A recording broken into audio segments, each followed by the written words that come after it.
আসসালামু আলাইকুম। ৪৯তম special BCS পরিসংখ্যানের সপ্তম ক্লাস আমরা আজকে করব ইনশাল্লাহ।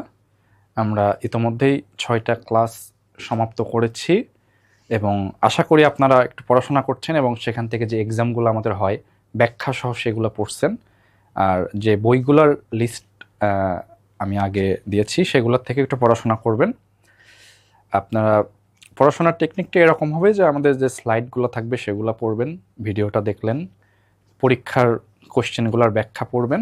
এটা পড়লেই ইনশাল্লাহ মোটামুটি সবই কমপ্লিট হয়ে যাবে। এর বাইরের থেকে বইগুলোর যে রেফারেন্স দেওয়া হয়েছে সেগুলো একটু টাইম পেলে এর পরবর্তীতে দেখতে পারেন।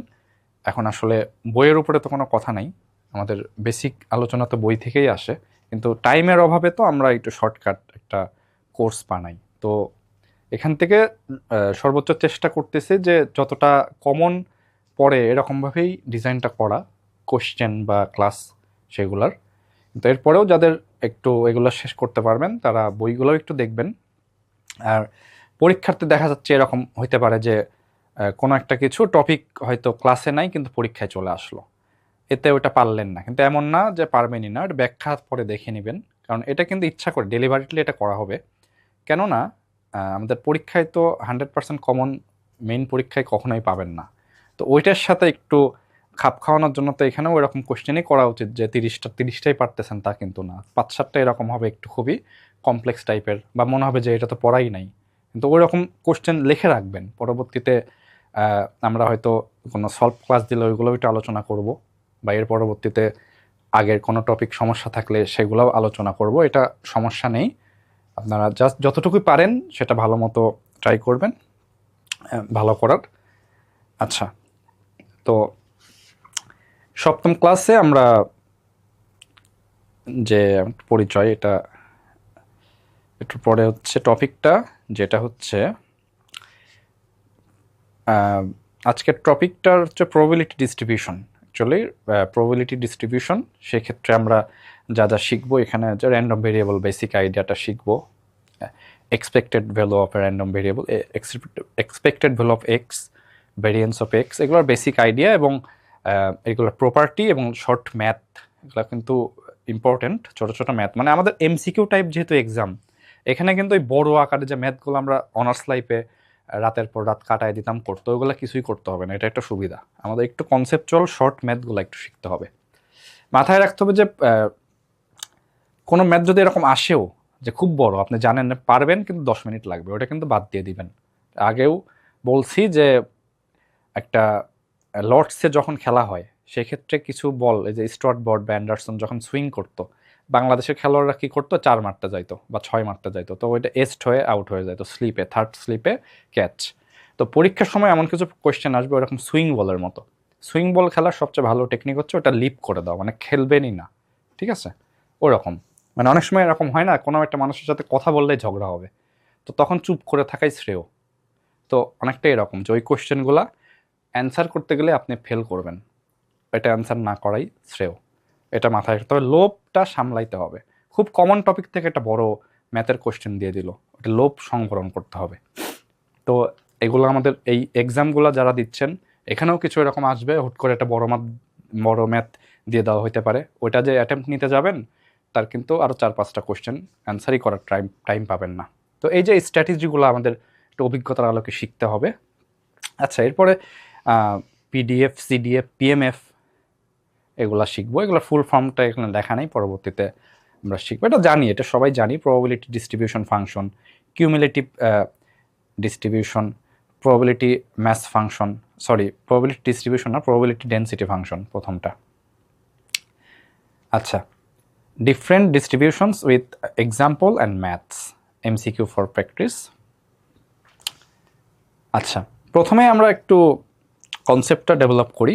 আমরা এগুলো ম্যাথ আমরা পারবো, দেখা যাচ্ছে ম্যাথ মুখস্থ করেও পারি, কিন্তু এইগুলাতে অনেক সময় হয় কি যে র্যান্ডম ভেরিয়েবল, পিডিএফ, সিডিএফ, হ্যাঁ এইগুলা, বা পিএমএফ, এই বিষয়গুলো একটু প্যাচ লাগে, মানে এগুলো আসলে ইনডেপথ যে মিনিংটা আসলে কি এটা একটু বোঝার ট্রাই করবো। অনার্স লাইফেও দেখা যায় এগুলো মুখস্থ করা হয় অনেক সময়, হয় কি যে মুখস্থ করে আসছে একজন, সে সিজিপিএ 3.5+ পেয়ে গেল, কিন্তু এটা একটু এটার মিনিংটা শেখা থাকলে হয় কি যে একটু সুবিধা হবে, এটা শিখতে ভাল লাগবে, ম্যাথ করতেও তখন একটু মজা পাবেন। এটা ইন্টারপ্রিটেশনগুলো কি, ওটা আসলে ক্যারেক্টারিস্টিক কি, ডেফিনেশন কি, এগুলো একটু জানতে হবে, এখান থেকে এমসিকিউ আসতেই পারে।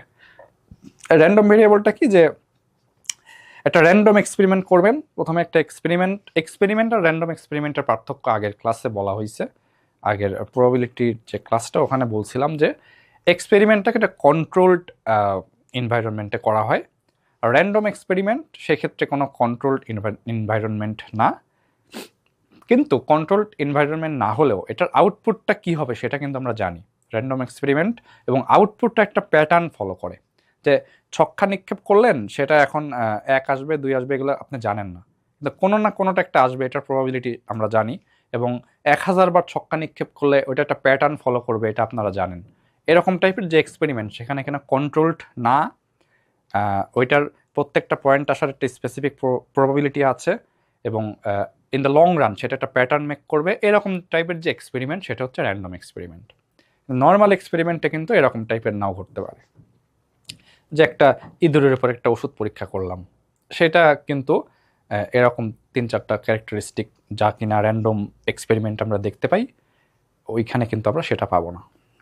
আচ্ছা, random variable is a rule that assigns a number to each outcome. এই যে একটা ছক্কা নিক্ষেপ করলে 1 থেকে 6 আসতে পারে, বা একটা কয়েন নিক্ষেপ করলে হেড অথবা টেল আসতে পারে, পরীক্ষা দিলে পাস বা ফেল করতে পারে, একটা দম্পতির বাচ্চা হবে, ছেলে বা মেয়ে হবে, বা দুটোই হতে পারে।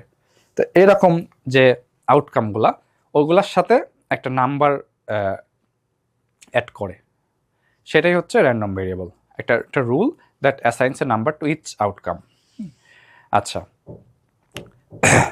এই র্যান্ডম ভেরিয়েবলটাই কিন্তু বেসিস, এখান থেকে আমরা অনেক নিউমেরিক্যাল ক্যালকুলেশনগুলো করব, আর আমরা সামনে দেখতে পারবো, আমরা ম্যাথও দেখাবো এগুলার। র্যান্ডম ভেরিয়েবল 2 টাইপের হয়, সেটা হচ্ছে ডিসক্রিট, কাউন্টেবল যে ভ্যালুসগুলা নেয় সেটা হচ্ছে 0, 1, 2 এরকম, যেরকম একটা ছক্কা নিক্ষেপ করলে আমরা যেটা পাই সেটা হচ্ছে ডিসক্রিট। কন্টিনিউয়াস র্যান্ডম ভেরিয়েবল, যে হাইট, ওয়েট, টাইম, এগুলা কিন্তু পয়েন্টের ফিগারও আমাদের আসতে পারে, একজনের 69.2 কেজি ওজন হইতে পারে, কিন্তু 1.5 তো ছক্কা নিক্ষেপ করলে পাবেন না, যদি না সেটা আবার কোনো দক্ষিণের রজনীকান্তর মুভি হয়, পাইতেও পারেন। আচ্ছা, এখন কিছু এক্সাম্পল আমরা দেখি, যে র্যান্ডম ভেরিয়েবলের এক্সাম্পল, যে একটা ফেয়ার ডাই। ফেয়ার ডাইটা কি, যে প্রত্যেকটা ভ্যালু আসার ইকুয়াল চান্স থাকবে, সেটাই মানে আপনি যখন একটা ছক্কা নিক্ষেপ করলেন, অনেক সময় এরকম হয় না যে ওই ছক্কাটায় 5 বেশি পড়ে, তো 5 হলে আর একটা লোককে খেয়ে দিতে পারবেন, 5 হয়ে গেল, ওই লোকও আগের থেকে জানে, তার হচ্ছে জান আর তার সাথে নাই, কারণ 5 তো ওই ছক্কায় বেশি হয়, 5 বার মারলে 3 বারই 5 হয়, তো ওইটা কিন্তু ফেয়ার ডাই না। ওই রকম কোনো ডাই নিয়ে কিন্তু আমাদের এরকম এক্সপেরিমেন্ট করলে সেটা র্যান্ডম এক্সপেরিমেন্ট হবে না, বুঝছেন? আমাদের এরকম হইতে হবে যে ওই যে লুডো স্টার বা এরকম গেমগুলোতে আছে, ওখানে তো র্যান্ডম, ওটা তো বোঝাই যাচ্ছে না কি আসবে, দেখা যাচ্ছে 6 পাইতে অনেকক্ষণ ওয়েট করতে হয়, ওখানে তো কোনো দুর্নীতি করলে হয় না, বাস্তবে খেলার সময় তো অনেকে এমনভাবে 6 তোলে। আমার একটা বন্ধু ছিল 6 বারের মধ্যে মানে 5 বারই 6 তুলতে পারে, এটা কি যেন একটা আঙ্গুল দিয়ে একটা টেকনিক করতো, ওইটা কিন্তু লুডো স্টারে নাই, তাহলে ওই বন্ধু কিন্তু এটা ইকুয়ালি লাইকলি আউটকাম হচ্ছে না, ফেয়ার না তার খেলাটা, তাই না? তো তার মানে তার ডাইটা ফেয়ার না, এরকম মানে সে এমন একটা অবস্থা করে ফেলতেছে। আচ্ছা, তো এই যে এখান থেকে আমরা র্যান্ডম ভেরিয়েবলের একটা কনসেপচুয়াল বেস পাচ্ছি, যে একটা থ্রো করলেন 1 থেকে 6 পর্যন্ত যে কোনো নাম্বার আমরা পাইতে পারি, এটা সেট, আমরা সেট আকারে প্রকাশ করছি, সেটে কিন্তু আমরা দ্বিতীয় ব্র্যাকেট ইউজ করি, এটারও একটা মাঝে যা আছে, সেটে কেন প্রথম আর তৃতীয় হয় না, প্রথম আর তৃতীয় দিলে আসলে কি হয় সেগুলোও আলাদা একটা বিষয়। এই যখন সেকেন্ড ব্র্যাকেট দিই তার মানে কি আমরা শুধু 1, 2, 3, 4, 5, 6ই বোঝাচ্ছি, এর মাঝামাঝি বিষয়গুলো আমরা বোঝাচ্ছি না, কিন্তু থার্ড ব্র্যাকেট যখন আমরা ইউজ করি বা ফার্স্ট ব্র্যাকেট ইউজ করি তখন কিন্তু এরকম এই শুধু 1, 2, 3, 4, 5, 6 ডিসক্রিট ভ্যালুগুলোই বোঝাচ্ছি তা না, সেই ক্ষেত্রে এরকম কোনো কোনো ক্ষেত্রে হইতে পারে যে 1 থেকে 2 এর মাঝামাঝি সব কিছু আমরা বোঝাই দিতে পারি, ঠিক আছে? তো এটার কারণে মানে ম্যাথের সব কিছু একটু লজিক্যাল। আচ্ছা, তাহলে এখানে একটা র্যান্ডম ভেরিয়েবল আমরা ডিফাইন করলাম, যে the number of showing on the die, মানে ওই ভেরিয়েবলটা আমাদের 1 থেকে 6-এর মধ্যে যে কোনো একটা মান দেবে, র্যান্ডম ভেরিয়েবল। মানে ভেরিয়েবল তো মানটা ভ্যারি করে, 1 থেকে 6-এর মধ্যে যে কোনো মান দেবে। এটাই যদি হচ্ছে আমাদের র্যান্ডম ভেরিয়েবলটা একটা কয়েন টসের ক্ষেত্রে করতাম, তাহলে ওই র্যান্ডম ভেরিয়েবলের মান কিন্তু হয়তো এইচ আর টি, হেড টেল হইতো।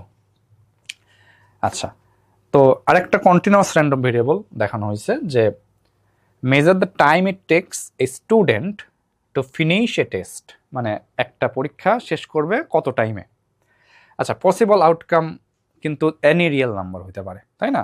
যে ধরেন যে 1 ঘন্টার একটা এক্সাম, সে 10 মিনিট পরই বের হয়ে বলতে পারে যে আমার দ্বারা আর হবে না, খাতা নিয়ে চলে যান, ঠিক আছে?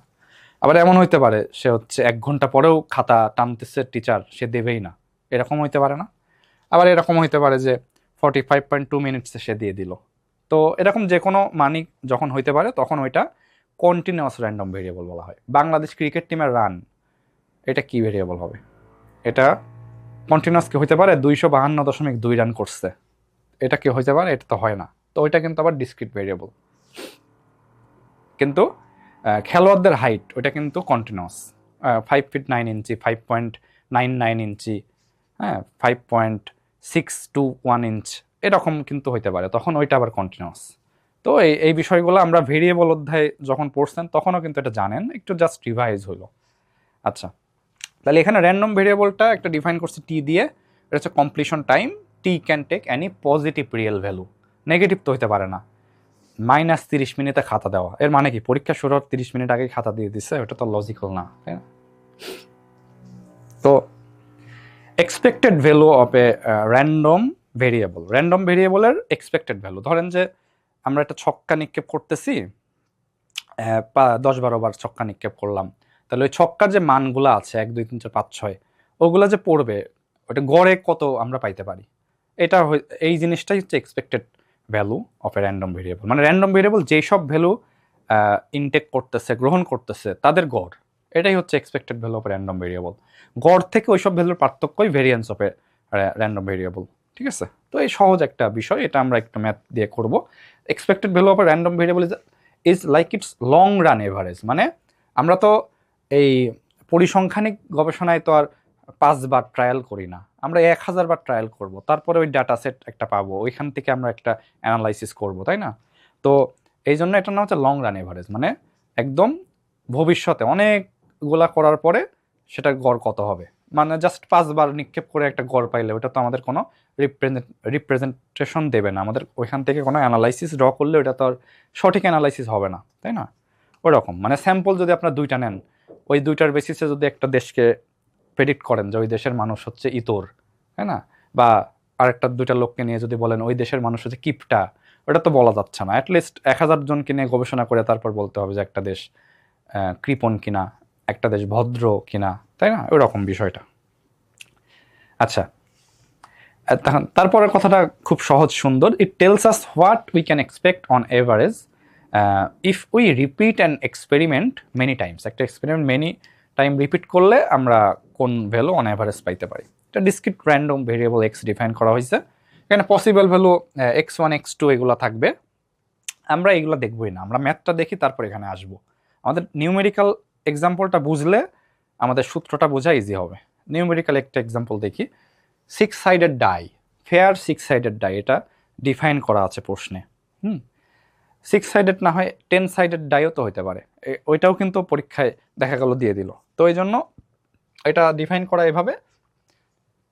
এখন দেখেন যে probability of X equal two I equal to 1/6, এটা মানেটা কি? মানে প্রবাবিলিটি দ্যাট আপনি যখন ছক্কা নিক্ষেপ করবেন, আপনি বউ শালার সাথে খেলা করতেছেন লুডু, হ্যাঁ, তো আপনি 3 পাবেন, এটার প্রবাবিলিটি কত? ওইটার প্রবাবিলিটি 1/6, ওইটা 3/6 কিন্তু না, কারণ 3 যা 5ও তা 1ও তা, আমাদের ইকুয়ালি লাইকলি আউটকাম না, ছক্কাটা তো ফেয়ার। আপনার শ্যালিকা 6 পাবে পরের বার, ওইটার সম্ভাবনাও 1/6। আমি একই পাইতে থাকবো প্রতিবার, ওইটাও সম্ভাবনা 1/6, ঠিক আছে? ওটা একই বেশি পাই আমি, বুঝছেন? লুডো খেলতে এই জন্য ভালো লাগে না। আমি যখন এই 4 জনের যে লুডো হয় তখন 1 পাই, আর যখন ওই যে সাপ লুডো খেলি তখন 6 পাই, ঠিক আছে? এই কারণে লুডো হচ্ছে খেলা হয় না আমার খুব একটা, খেললেও এটা হারি। তো যাই হোক, 1/6 সম্ভাবনা।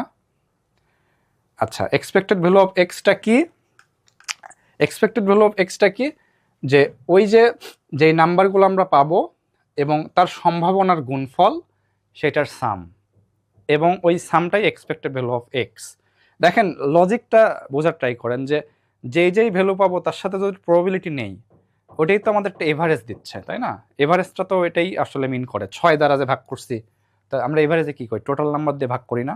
তাইলে এটা হচ্ছে ওয়েটেড এভারেজ টাইপের অনেকটা হয়ে যাচ্ছে কিন্তু।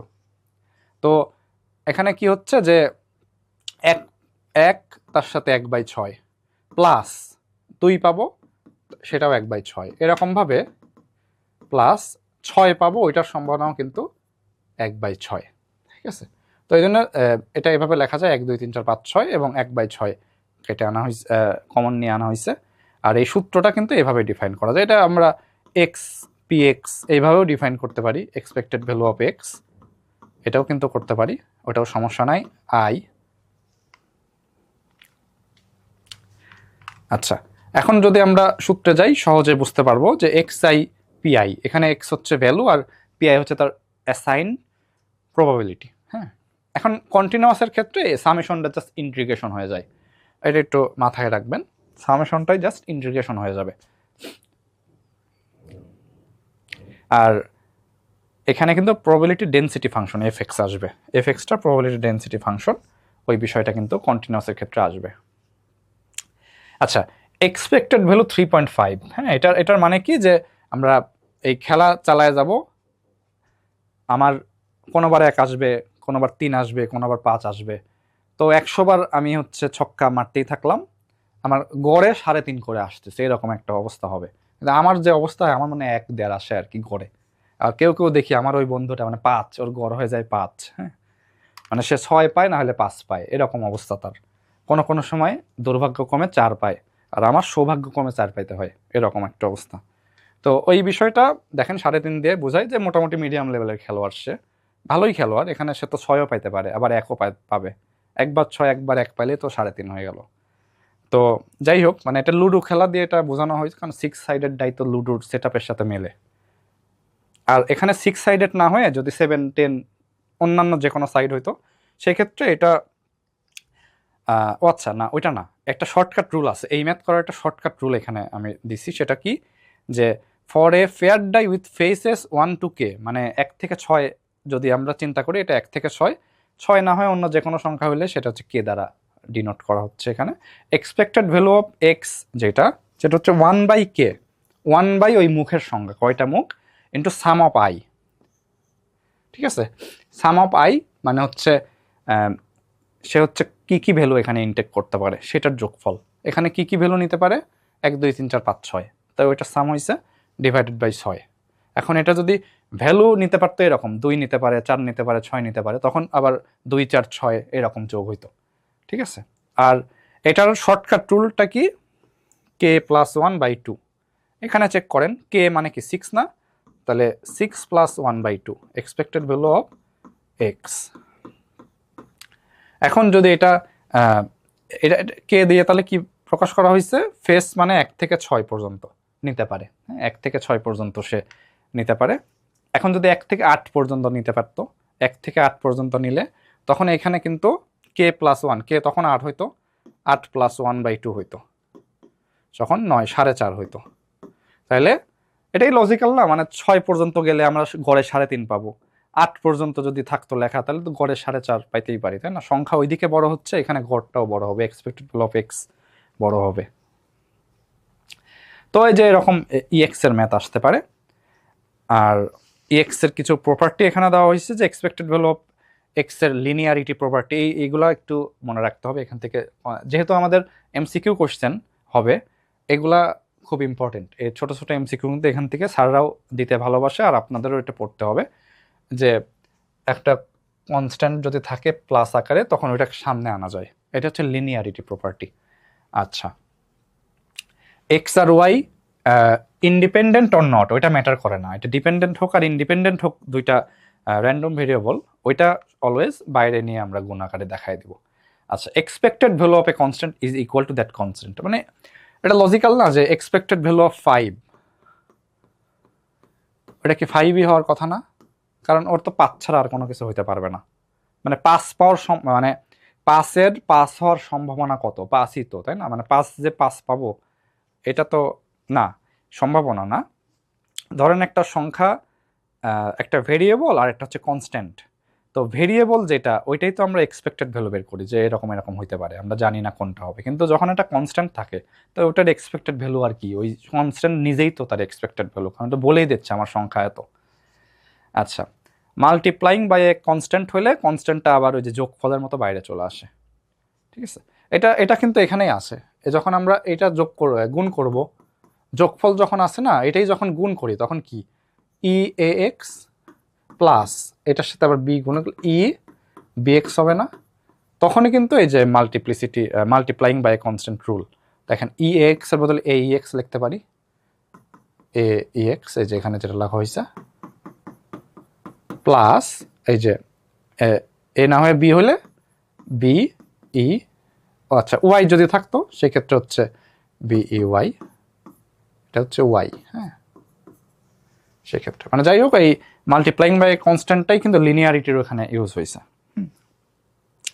অ্যাডিটিভিটি, দুইটা র্যান্ডম ভেরিয়েবল যোগ করে তার এক্সপেক্টেড যদি আমরা নেই, তখন তাদের আলাদা করে যোগফল, নো ম্যাটার হোয়াট দে আর, মানে ইন্ডিপেন্ডেন্ট অর নট, ঠিক আছে? তো ইন্ডিপেন্ডেন্স হলে হবে তা না, ইন্ডিপেন্ডেন্স না হলেও হইতে পারে। এটা কিন্তু ওই যে প্যাচ লেগে যেতে পারে, ওই মিউচুয়ালি এক্সক্লুসিভ যেটা আছে, তারপরে ইন্ডিপেন্ডেন্ট আছে। তখন আমরা প্রবাবিলিটি বের করতেছিলাম, P of A intersect B, P of A union B, ওইটার সাথে কিন্তু এটার একটা বড় আকারে প্যাচ লেগে যেতে পারে। এই জন্য একটু কশাস থাকতে হবে যে দুইটা ইন্ডিপেন্ডেন্ট ইভেন্টের জন্য এটা সত্য কিনা, বা দুইটা ডিপেন্ডেন্ট ইভেন্টের জন্য এটা সত্য কিনা সেটা হচ্ছে বলতে পারে, এবং এটা দেখে অনেকে দেখা গেল যে এটা ভুল মনে করলো। এই জন্য এটা একটু কশাস থাকতে হবে, এগুলোর থেকে এমসিকিউ হইতে পারে এইভাবে। আচ্ছা, প্রোডাক্ট হলে আলাদা করে প্রোডাক্টের গুণফল, প্রোডাক্ট অফ, হ্যাঁ, ইন্ডিপেন্ডেন্ট র্যান্ডম ভেরিয়েবলস, দেখেন যে এখানে আবার একটু প্যাচ আছে।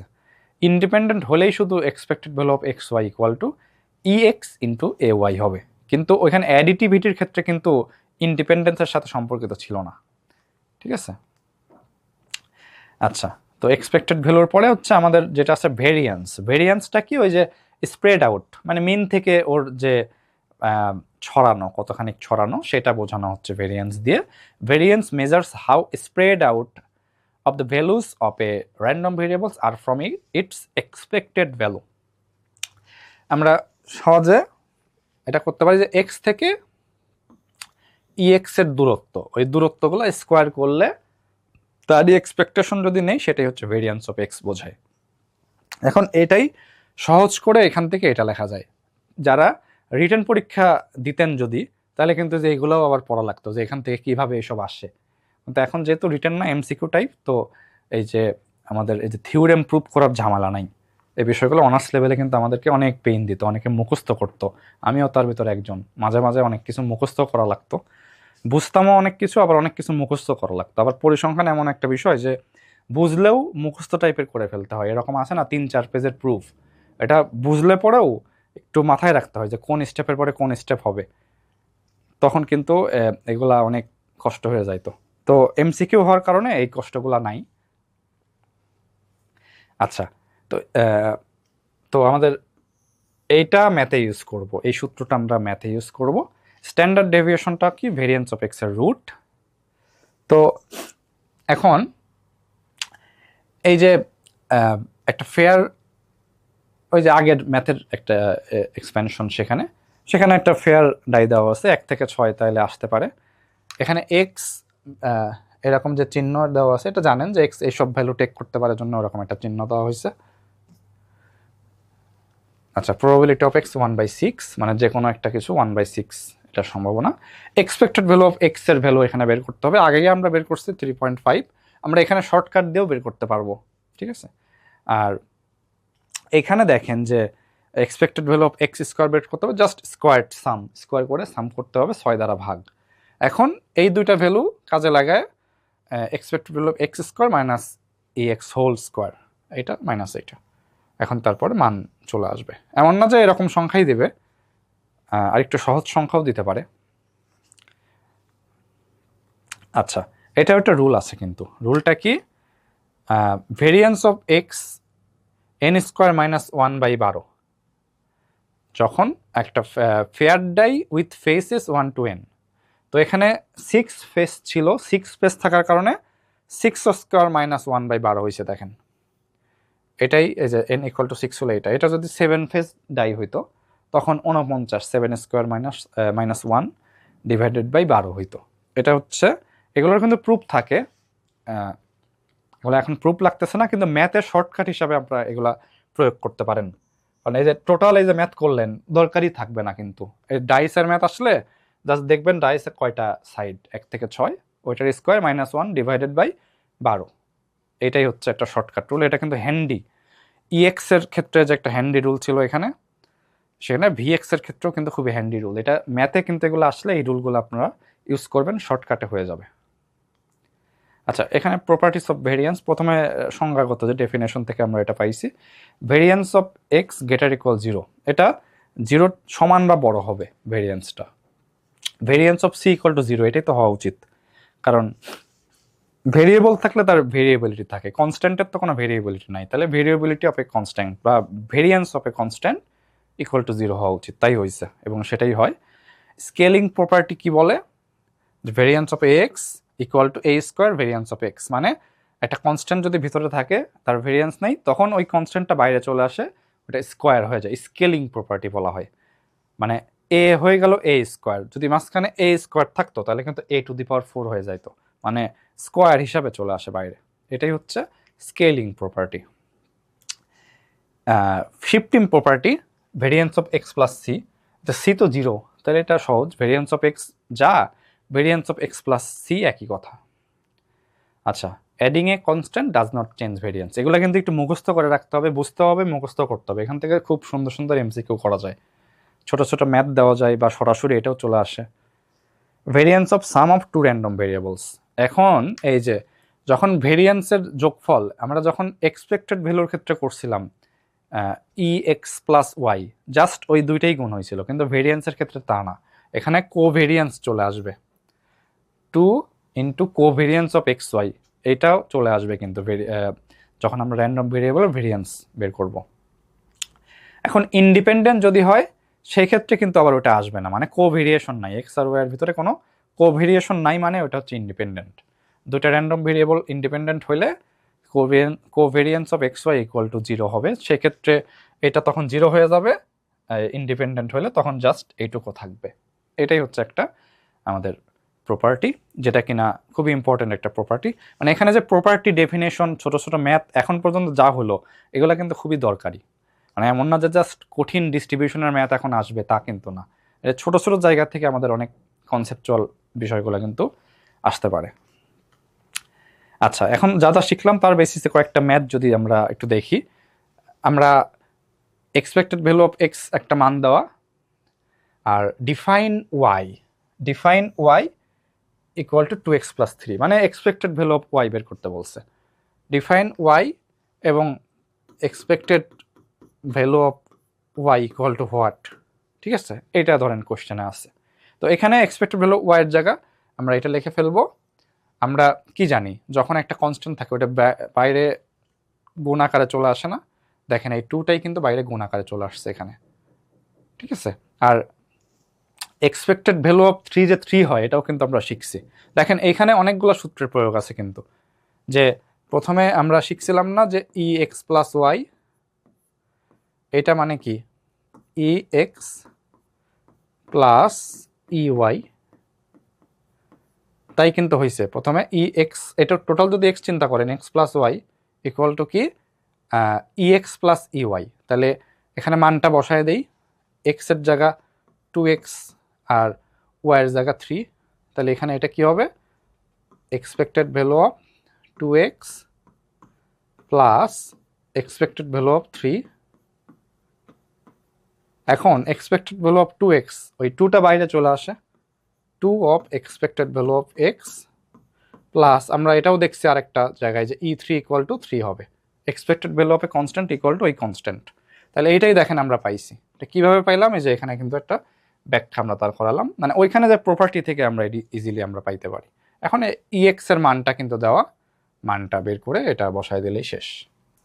তো দেখছেন এটা কিন্তু দেখেই বোঝা যাচ্ছে যে MCQ আসার মতো একটা ম্যাথ। মানে টিচাররাও কিন্তু এইসব জায়গা থেকে দিতে ভালোবাসবে, কারণ এই ম্যাথগুলোও ছোট, কনসেপ্টও যাচাই হচ্ছে, আপনার বেসিক কনসেপ্ট আপনারা যখন টিচার হবেন এই বিষয়গুলো তো পড়াইতে হবে। আচ্ছা, তারপরে ভেরিয়েন্স অফ এক্স থেকে একটা ম্যাথ ধরেন যে আসলো, এখানে ওয়াই ইকুয়াল টু এরকম ডিফাইন করে দিল, সেম ওইটাই। তখন আমাদের ওই প্রপার্টিতে কি ছিল, 2 যখন বাইরে চলে আসবে এটা স্কোয়ার হয়ে যাবে, তাই কিন্তু হয়েছে দেখেন 2 স্কোয়ার। আর এখানে +0 কেন, ভেরিয়েন্স অফ 3 ইকুয়াল টু 0, এটা আগেই দেখছি। এক্সপেক্টেড ভ্যালু অফ 3 যদি 3 হয় তার মানে কি ও 3 থাকবে অলওয়েজ, তাহলে ওর আর ভেরিয়েন্স কি, তাই না? তো ওইটা ভেরিয়েন্স, একটা কনস্ট্যান্ট নাম্বারের ভেরিয়েন্স কত, এটা ভাইবা কোশ্চেন হতে পারে, ওটা অ্যান্সার হবে কি 0। ঠিক আছে, আমাকে ভাইবাতে প্রথমে কোশ্চেন করছিল 41তম, 7 7 7, হ্যাঁ, এই 3টা নাম্বারে স্ট্যান্ডার্ড ডেভিয়েশন কত বা ভেরিয়েন্স কত, একই কথা, মানে ভেরিয়েন্স স্ট্যান্ডার্ড ডেভিয়েশন যাই হোক, তবে ভেরিয়েন্স কিন্তু 0 বা স্ট্যান্ডার্ড ডেভিয়েশনও 0। তো ওইটা প্রথমেই পারছিলাম, দেখেন ওইটা কিন্তু কনসেপচুয়াল একটা কোশ্চেন ছিল, কারণ 7 7 7 ওটা তো কোনো ভেরিয়েবিলিটি দেখাচ্ছে না, তাহলে ওটার আর ভেরিয়েন্স বা স্ট্যান্ডার্ড ডেভিয়েশন কি থাকবে? তো ওটা হুট করে মাথায় না আসলে কিন্তু প্যাচ লেগে যাবে। এটা MCQতে প্যাচ লাগবে, ভাইবা বোর্ডে কিন্তু এইসব ছোট ছোট জায়গা থেকে অনেক কোশ্চেন হবে, এটা ভাইবাতে যারা যাবেন মিলিয়ে নিয়েন, এখান থেকে অনেক কোশ্চেন হবে। তখন হুট করে যদি ভেরিয়েন্স অফ 3 ইকুয়াল টু 3 বলে ফেলেন, ওইখানে কিন্তু এটা নেগেটিভ ইম্প্যাক্ট হয়ে যাবে। আচ্ছা, ম্যাথ 3 দেখেন, এখানে আরেকটা যোগফল ভেরিয়েন্সের জেড একটা ডিফাইন করা হয়েছে, একটা নতুন র্যান্ডম ভেরিয়েবল, যেটা কিনা আগের দুইটা যোগফল। তো variance of Z equal to variance of X plus Y. এখন কাহিনী হচ্ছে কি, এটা একটু খেয়াল করেন যে এটা ধরেন কোথাও বলা নাই, ইন্ডিপেন্ডেন্ট কথাটা বলা নাই ধরেন, ঠিক আছে, এরকম একটা কোশ্চেন, এখানে ধরেন যে আমি ইন্ডিপেন্ডেন্ট বলে দিতে পারি কোশ্চেনে, নাও বলতে পারি। এখানে প্রশ্নটা কি, X equal to number of heads on coin 1, তাহলে এক্স 0 আর 1 আসতে পারে, আর number of heads of on coin 2। তো নাম্বার অফ হেডস দিয়েই দুটা ডিস্ট্রিবিউশন, তাহলে দুইটা ডিস্ট্রিবিউশন সেম, কিন্তু কাহিনী হচ্ছে কয়েন 1-এ হেড আর টেল যাই আসুক না কেন, ওইটার উপরে কি কয়েন 2-তে হেড আর টেল আসা ডিপেন্ড করে? তো ডিপেন্ড যদি না করে তাহলে তো ইন্ডিপেন্ডেন্ট হবে, আর ইন্ডিপেন্ডেন্ট যদি হয় সেক্ষেত্রে তো X plus Y equal to, ওখানে কোনো কোভেরিয়েন্স টার্মই থাকবে না, তাই না? তো এটা মাথায় রাখতে হবে যে ইন্ডিপেন্ডেন্ট বলা না থাকলেও কিন্তু সেখানে এইভাবে ম্যাথটা করতে হবে, আর ডিপেন্ডেন্ট যদি হইতো সেক্ষেত্রে আমাদের ওই কোভেরিয়েন্স বের করে কাজ করতে হইতো, আর একটু কমপ্লেক্স হইতো। তো এরকম ছোট ছোট টাইপের বিষয় আপনাদের চেক করবে যে আপনাদের কনসেপ্টটা ক্লিয়ার কিনা, ঠিক আছে? কারণ আপনারা 4 বছর সবাই পড়ে আসছেন, সবাই পরিসংখ্যানে এক একজন বোদ্ধা, তো জাস্ট ওই বেসিক জিনিসগুলাই অনেকখানি ট্রাই করবে আপনার বোঝার জন্য তারা, যে আপনি ওইগুলা জানেন কিনা। আর যেহেতু MCQ টাইপ কোশ্চেন, সেখানে ওইগুলাই বেশি কোশ্চেন হয়, আপনি টিচার থাকলে আপনিও তো এই টাইপের কোশ্চেনে বেশি দিতেন। তো এটা সাইকোলজিটা একটু বোঝার ট্রাই করবেন টিচারদের, আর MCQ কী টাইপের কোশ্চেন হয় ওই সাইকোলজিটাও বোঝার ট্রাই করবেন, তাহলে কিন্তু নিজেরাও একটা অ্যানালাইসিস করতে পারবেন যে কোন টাইপের প্রশ্ন আমাদের বেশি আসতে পারে। আমাদের সব পড়লেই কিন্তু হবে না, স্ট্র্যাটেজি মেনটেন করে পড়তে হবে।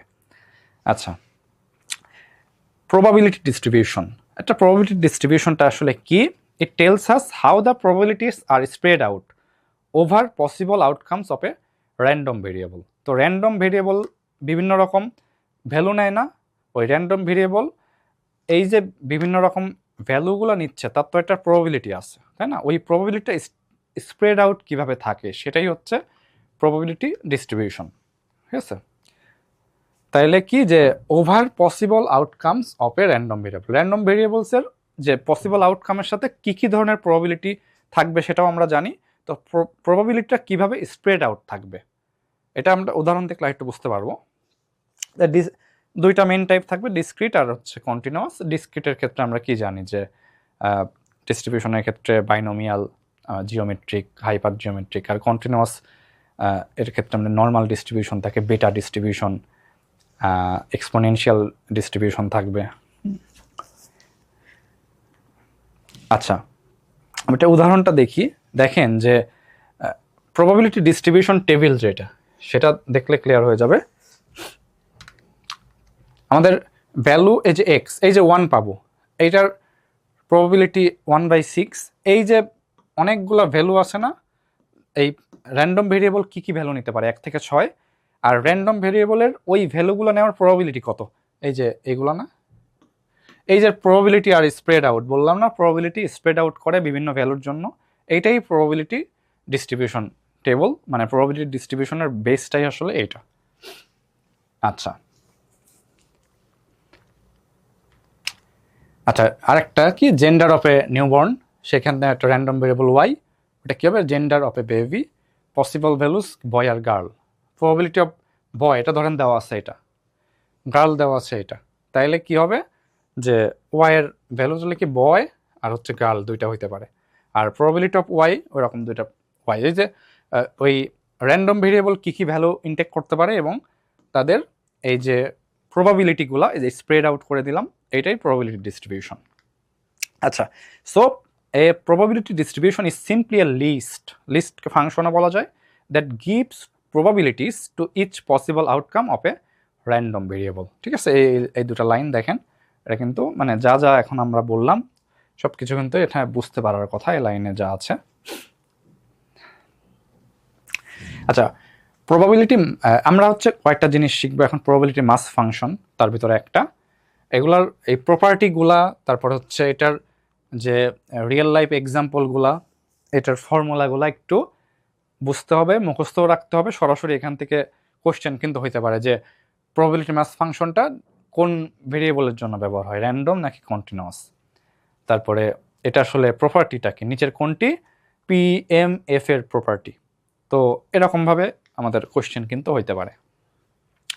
আচ্ছা, ডিসক্রিট র্যান্ডম ভেরিয়েবলের ক্ষেত্রে প্রবাবিলিটি মাস ফাংশন একটা আসে, যে প্রবাবিলিটি অফ এ ভ্যালু, হ্যাঁ প্রবাবিলিটি কোনো একটা ভ্যালু নেবে তার প্রবাবিলিটি, মানে ডিসক্রিট ভেরিয়েবল কি হয় 1 2 3 4 5 6 এরকম টাইপের ভ্যালু ইনটেক করতে পারে না, ওই প্রত্যেকটা ভ্যালু আসার প্রবাবিলিটি হয় 0 না হলে 0 চেয়ে বড়, তাহলে এই জন্য probability of X equal two specific হলো এস, স্পেসিফিক একটা ভ্যালু এক্স, এটা ইকুয়াল টু গ্রেটার ইকুয়াল 0, মানে একটা সংখ্যা 2 নিতে পারে, এটার সম্ভাবনা কত, গ্রেটার ইকুয়াল 0, একটা সংখ্যা 4 নিতে পারে, এটার প্রবাবিলিটি কত, গ্রেটার ইকুয়াল 0, তাহলে এইটাই বলা হয়েছে যে প্রবাবিলিটি মাস ফাংশন আমাদের কি দেয়, প্রত্যেকটা পয়েন্ট আমাদের আসার সম্ভাবনা কত, এটার একটা গ্রাফিক্যাল রিপ্রেজেন্টেশন কিন্তু সে দেয়। গ্রাফটা এখানে দেখাই নাই, আপনারা সার্চ করলে কিন্তু একটা গ্রাফও পেয়ে যাবেন, সুন্দর গ্রাফ আছে। আর দেখেন এই যে আমাদের প্রত্যেকটা প্রবাবিলিটি, মানে একটা লোক ধরেন ছক্কা নিক্ষেপ করলো, সেই ছক্কা 2ও হইতে পারে, 4ও হইতে পারে, 5ও হইতে পারে, তাহলে প্রত্যেকটার সাথে কিন্তু একটা প্রবাবিলিটি আছে না, তো ওই প্রত্যেকটা প্রবাবিলিটি যদি যোগ করেন তাহলে sum of the probability of each number equal to 1 হবে, অর্থাৎ ওই লোক 1 থেকে 6-এর মধ্যে যে কোনো একটা ভ্যালু তো পাবেই, তাই না, এটার মিনিংটা আসলে এটা দিয়ে আসলে বোঝানো হচ্ছে যে র্যান্ডম ভেরিয়েবলের প্রত্যেকটা যে ভ্যালু ওর ভিতরে কোনো না কোনো তো সে লোক পাবেই, তাই না, তো ওইটা যোগ করলে ইকুয়াল টু 1 হয়, মানে অনেকটা এরকম যে স্যাম্পল স্পেসকে আমরা যদি ভাগ করি, তাহলে সবগুলা ভাগফল যদি যোগ করি তাহলে তো টোটাল স্যাম্পল স্পেস পাওয়া যায়, probability of A sample space equal to 1, PS equal to 1 ছিল না, তো অনেকটা এরকম একটা বিষয় কিন্তু এখানে দেওয়া হয়েছে। আচ্ছা, example, tossing a fair coin, probability of X equal to x, দেখেন 1/6, যে x equal to x greater equal 0 না, তাই কিন্তু এখানে হয়েছে, তো প্রথম প্রপার্টিটা এখানে আর কি দেখানো হয়েছে। ডেনসিটি ফাংশনটা কি, ওখানে মাস ফাংশনটা আমাদের ধরুন একটা এরকম একটা গ্রাফ দিতে পারতো, এরকম টাইপের যদি গ্রাফ দেয়, ডেনসিটি ফাংশনটা আমাদের এরকম টাইপের একটা গ্রাফ দেবে, ভেতরে সব ভ্যালু আমাদের ইনটেক করবে, হ্যাঁ, এটা যদি PMF হয়, এটা হচ্ছে PDF, এরকম হবে, এটাই হচ্ছে পার্থক্য। আর CDFটা এরকম একটা গ্রাফ দেবে, মানে স্টেপ ফাংশন, অলওয়েজ আপার দিকে থাকবে সেটা, ঠিক আছে, এটা হচ্ছে CDF এর গ্রাফ, আরও সুন্দর গ্রাফ থাকবে, ওইটা আপনারা নেট সার্চ করলে পাবেন। আচ্ছা, continuous random variable, probability at a single point equal to 0, আর একটা ইন্টারভেলের ক্ষেত্রে এটা আমরা পাই প্রবাবিলিটি ডেনসিটি ফাংশন, এটা হচ্ছে কন্টিনিউয়াস যে ডিস্ট্রিবিউশনের ক্ষেত্রে আমরা এই ডেনসিটি ফাংশনটা ইউজ করি, যেরকম formula for probability of A থেকে বির মধ্যে থাকবে, মানে এই যে এরকম একটা জায়গা ধরেন যে এটা A এটা B, এর মধ্যে যে এরিয়া ওইটা বোঝানো হচ্ছে এরকম হতে, ইন্টিগ্রেশন করব fx dx, A আর B হচ্ছে লিমিট নিব, ঠিক আছে, তো প্রবাবিলিটি A থেকে B এর ভিতরে থাকবে, যে কোনো ভ্যালু হবে, সেটা কি integration of a to b f(x) dx। আর ওইখানে যেরকম ছিল px গ্রেটার ইকুয়াল 0, এখানে f(x) গ্রেটার ইকুয়াল 0। আর ওইখানে যেরকম ছিল সাম, এখানে হবে ইন্টিগ্রেশন। আর এখানে px ছিল না, এখানে আসবে f(x), আর ইন্টিগ্রেশন থাকলে dx টার্ম একটা আসেই, এটা আপনারা জানেন, ওইটা ইকুয়াল টু 1 হবে। তাহলে ওইটার সাথে লিঙ্ক আপ করলে দেখেন এটা মিলতেছে, কিন্তু এখানে এরিয়া আন্ডার দ্য কার্ভ বোঝায়, আর ওখানে প্রত্যেকটা আলাদা আলাদা আমাদের হচ্ছে প্রবাবিলিটি দিচ্ছে। ডিসক্রিট তো এই জন্য এরিয়া আন্ডার দ্য কার্ভ ওখানে হয় না, এটা বিচ্ছিন্ন আকারে থাকে, হ্যাঁ, ডিসক্রিটের ক্ষেত্রে। আর একসাথে থাকলে এটা ডেনসিটি কার্ভ দেয়, সেটা হচ্ছে কন্টিনিউয়াসের ক্ষেত্রে। আচ্ছা, সিডিএফটা কি?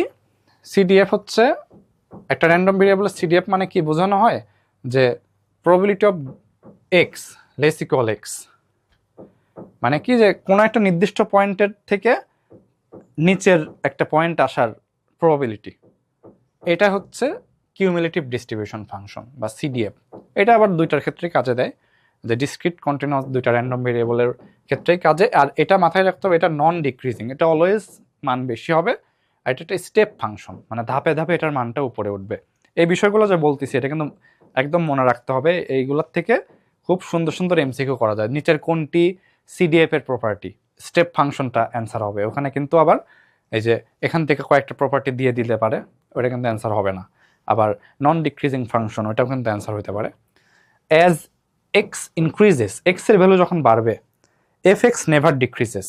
এফ এক্স তো এটা অ্যাকচুয়ালি কিউমুলেটিভ, মানে ওইটা অলওয়েজ সাম হইতে থাকে।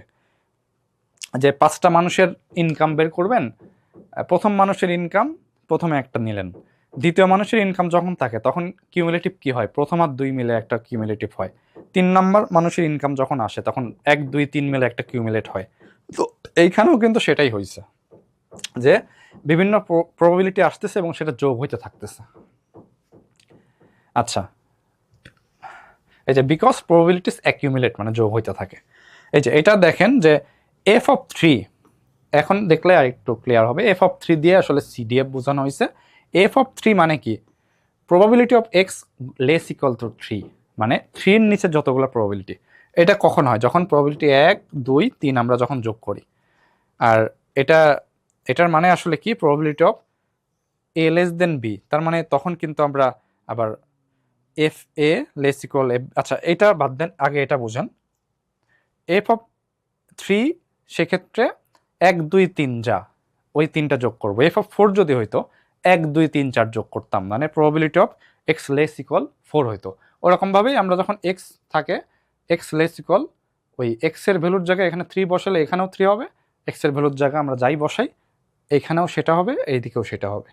এটাই হচ্ছে সিডিএফ এর ম্যাথ করার সময় এটা আমাদের মাথায় রাখতে হবে। আর এ লেস দেন বি যদি হয়, এর অর্থ হচ্ছে ওই এতে যে সিডিএফ আর বিতে সিডিএফ, ওটা একটা রিলেশন এখানে দেওয়া হয়েছে, ঠিক আছে। মানে ওই দুইটা ভ্যালু পয়েন্টের যদি একটার থেকে একটা বড় হয়, সেক্ষেত্রে তাদের সিডিএফ ও কার থেকে কোনটা বড় হবে সেটা এখানে বলা হয়েছে। মানে এটাই তো হওয়া উচিত না, মানে বি যদি বড় হয় তাহলে কিউমুলেট করে করে বড় একটা পাবো 1, তাহলে ওইটাই তো বড় হবে, এটাই কিন্তু এখানে হয়েছে। আচ্ছা, এখানে আমরা ডিস্ট্রিবিউশনে এখন যাই, যে আমরা কিছু ডিস্ট্রিবিউশন দেখব। আমরা প্রথমে একটা ট্রায়ালের কথা চিন্তা করি, বার্নলি ট্রায়াল। মানে একটা টস একবার করলাম, মানে একটা খেলায় যখন একবার টস করা হলো, তখন ওই যে একটা ট্রায়াল দিলাম, ওইটার নাম হচ্ছে বার্নলি ট্রায়াল। বার্নলি ট্রায়ালটাই যখন অনেকবার রিপিট করি তখন এটা বাইনোমিয়াল একটা ডিস্ট্রিবিউশন আমরা পাই, ঠিক আছে। তো দুইটা আউটকাম, একটা এক্সপেরিমেন্ট, অনলি 2 আউটকামস যদি হয়, সাকসেস একটা থাকবে probability P and failure with probability 1 - p, ঠিক আছে। তো এটার সূত্র কি, প্রবাবিলিটি মাস ফাংশন হবে এখানে, কেন, কারণ এটা তো একটা ডিসক্রিট।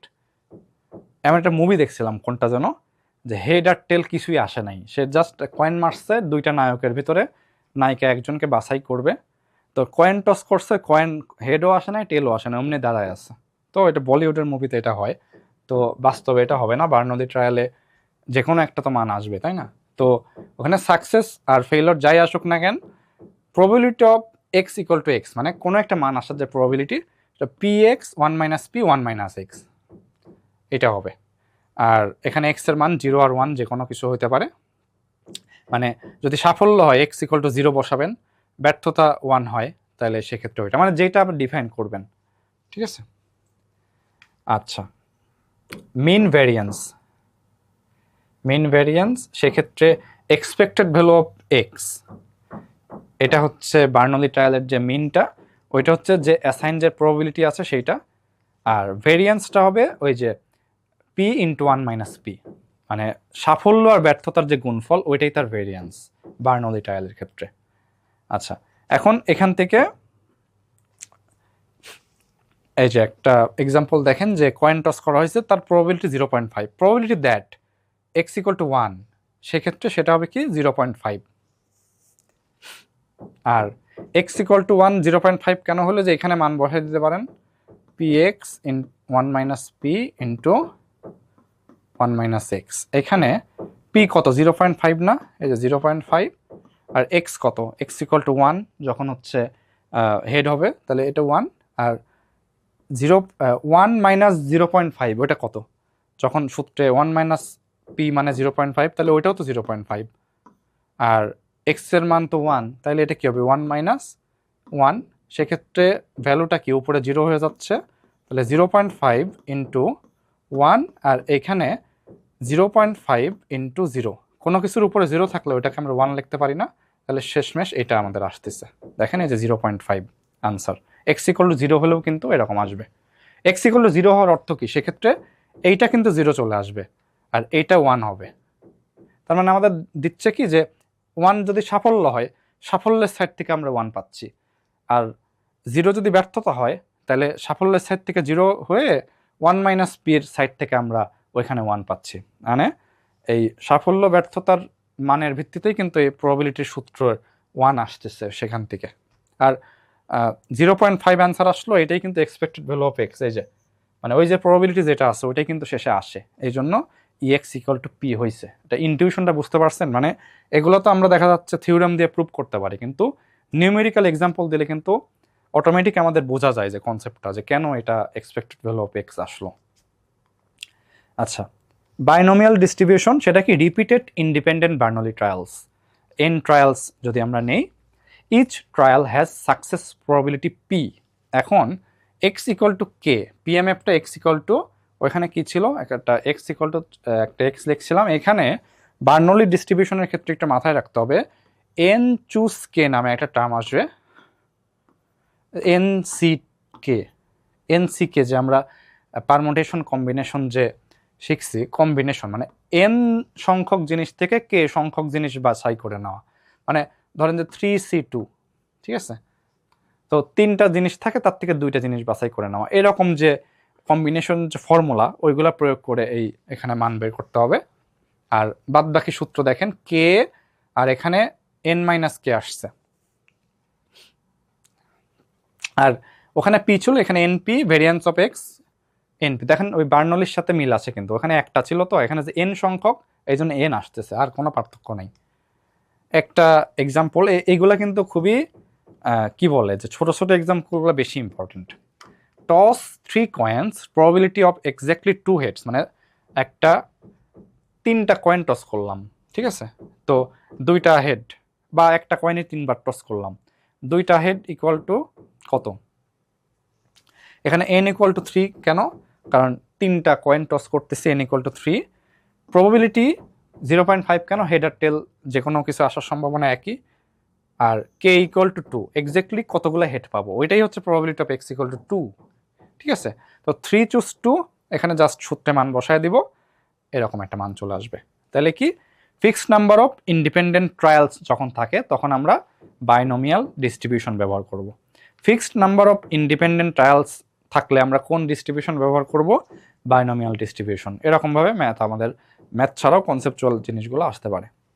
পয়জন ডিস্ট্রিবিউশনটা কি, আচ্ছা এই যে ম্যাথ একটা দেখাইছি না, এই টাইপের আরও ম্যাথ আপনারা প্র্যাকটিস করবেন, বা এই টাইপের ম্যাথই খুব বেশি ইম্পর্টেন্ট এইসব ডিস্ট্রিবিউশনের ক্ষেত্রে, কারণ অনেক বড় বড় ম্যাথ ক্যালকুলেশন বেসড ওইগুলো তো সেক্ষেত্রে আসবে না। এখন পয়জন ডিস্ট্রিবিউশনটা কি? পয়জন ডিস্ট্রিবিউশনটা কি যে কখন ব্যবহার হয়?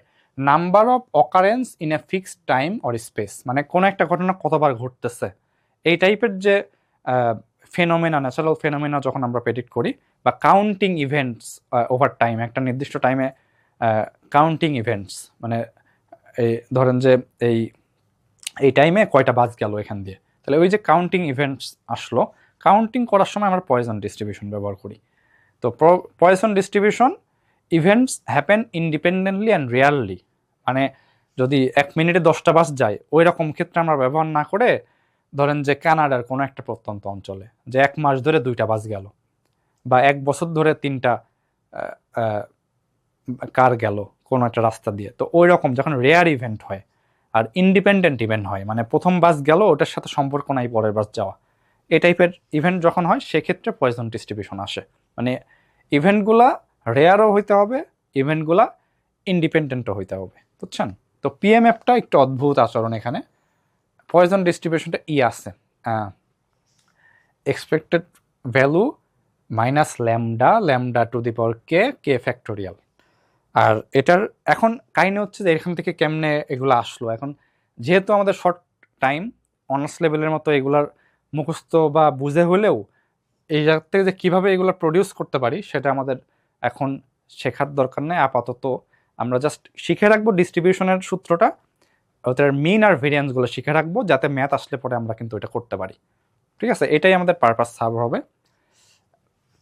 মিন আর ভেরিয়েন্স দুইটাই সেম, ঠিক আছে? তাহলে আগের দুটা ডিস্ট্রিবিউশনে কিন্তু আমরা এটা পাই নাই, এখানে কিন্তু মিন ভেরিয়েন্স দুইটাই সেম পাইছি। তো এভারেজ 2 ইমেইলস পার আওয়ার, তাইলে হচ্ছে ল্যামডা হ্যাপেনিং, মানে কয়টা যে ঘটনা ঘটতেছে কয়বার ঘটতেছে, তাহলে ল্যামডা ইকুয়াল টু 2, আর probability of getting exactly 3 emails, তো পি এক্স ইকুয়াল টু 3, তাহলে ল্যামডার মান আর এখানে কে এর মান, হ্যাঁ 3 ইমেইল মানে এক্স ইকুয়াল টু 3, আর এখানে কে এর মানটা আসলে ওই যে 3 হবে, কারণ এখানে এক্স ইকুয়াল টু 3 আর 3 ফ্যাক্টোরিয়াল। এটার মান বসালে ধরেন যে এটা তো ক্যালকুলেটর স্যার এটা পারা যাবে না, তখন পরীক্ষায় ধরুন যদি আসলো আমাদের হয়তো এরকম করে দিতে পারে যে -2 8e-2 ডিভাইডেড বাই 6, অথবা 4e-2 ডিভাইডেড বাই 3, এরকম একটা অ্যান্সার আপনাদের 4টা অপশনে খুঁজে পাইতে পারেন। সেক্ষেত্রে এটা তখন অ্যান্সার হবে। মানে এটা ভাববেন না যে এটা ক্যালকুলেশন হাতে করা যাচ্ছে না, সেক্ষেত্রে ম্যাথে আসবেই না, তা না। পরীক্ষায় দেখা গেল এরকম টাইপের একটা অংশ দিয়ে রাখতে পারে, ওইটা তখন অ্যান্সার হবে। আচ্ছা, জিওমেট্রিক ডিস্ট্রিবিউশন এটা কি? যে number of trials until the first success in repeated Burnley trials. Burnley trial আমরা রিপিট করতে থাকবো, প্রথমবার সাকসেস আসবে এটার প্রবাবিলিটি।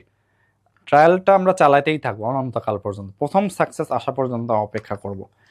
তাইলে এটার ক্ষেত্রে ধরেন যে একটা দম্পতি বাচ্চা নেবে, প্রথমবার বাচ্চা আসবে, যত বছরই ওয়েট করুক, 20 বছর পর আসলেও আসলো।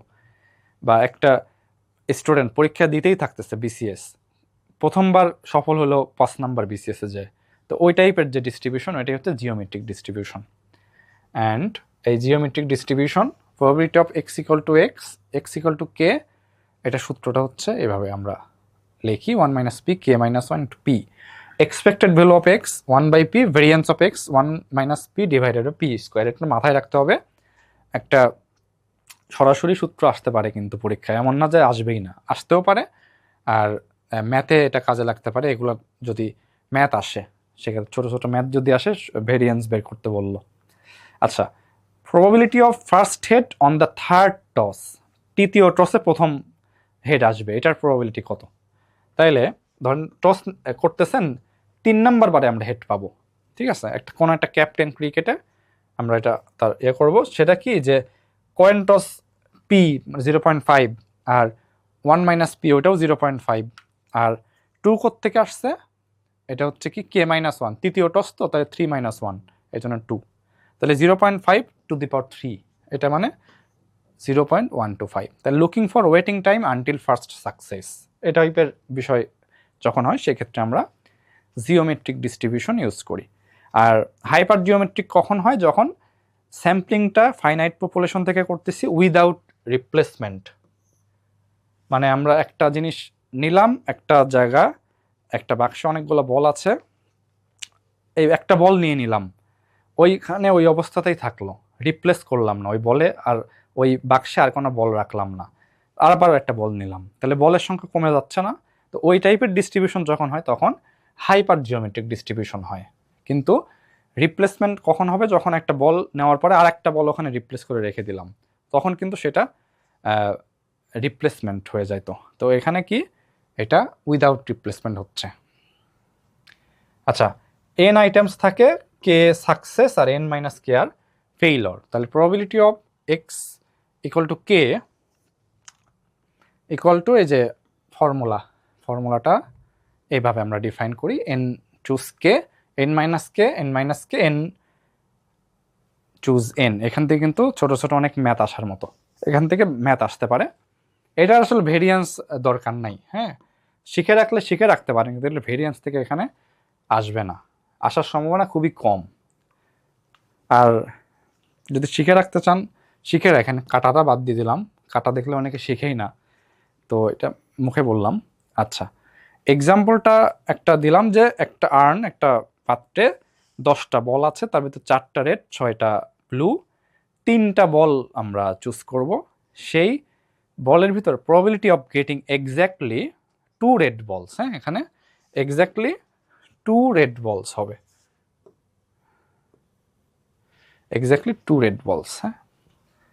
তো সেইখানে আমাদের 4টা রেড, তার থেকে 2টা রেড, 4 চুজ 2, 6 ব্লু, যেহেতু 3টা বল পিক করলাম, 2টা যদি রেড থাকে একটা থাকবে ব্লু, তাহলে ওই জন্য 6 চুজ 1, আর এখানে 10টা বল থেকে 3টা বল নিচ্ছে, ওইটার ডিভাইড 10 চুজ 3।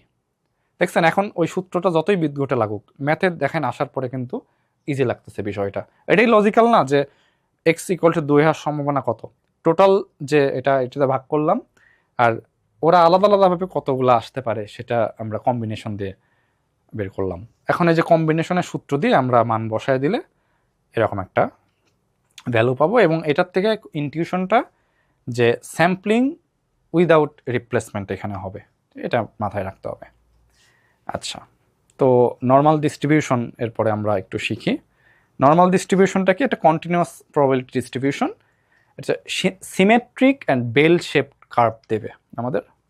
আমরা কার্টোসিস অ্যানালাইসিস কার্টোসিস যখন পড়ছিলাম দেখছিলাম যে এটা নর্মাল কার্ভ থেকে মেসোকার্টিক বলা হয়। তো ওই যে নর্মাল ডিস্ট্রিবিউশনটা, যে বেল শেপড কার্ভ যেটা, সেটাই আমরা এখন একটু দেখব। যে ন্যাচারাল ফেনোমেনাতে কিন্তু এই ডিস্ট্রিবিউশনটা আমরা অনেক দেখি, বা অন্যান্য অনেক ডিস্ট্রিবিউশন যদি আমরা অনেকবার রিপিট করি তখন কিন্তু নর্মাল একটা ডিস্ট্রিবিউশনই দেয়, মানে ওরা আগে ছিল অ্যাবনর্মাল, এখন নর্মাল হয়ে যায়, অনেকটা এরকম। আচ্ছা, many natural phenomena, height, weight, exam marks, এটা যখন আমরা অনেক স্টুডেন্টের এক্সাম মার্ক দেখব, তখন দেখা যাবে যে কোনো স্টুডেন্ট এইদিকে থাকবে অল্প মার্ক, কোনো স্টুডেন্ট অনেক বেশি মার্ক পাবে, মাঝামাঝি স্টুডেন্ট সংখ্যাটাই বেশি হবে, সব মিলে আমরা গ্রাফটা এরকম টাইপের পাবো, নর্মাল কার্ভ যেটা। কিন্তু অল্প স্টুডেন্টের জন্য এরকম হয়ে যেতে পারে, এদিকে বেশি পাইছে, সামনে উপরেও কেউ কেউ বেশি পাইছে, মাঝামাঝি অনেক কম, তো এরকম টাইপের শেপ হয়ে যেতে পারে কিন্তু। ঠিক আছে, তো এটাই আর কি আমাদের ইনটিউশন, যে কোন একটা ডিস্ট্রিবিউশন লং রান যদি আমরা সেটা রিপিট করি, সেটা থাক,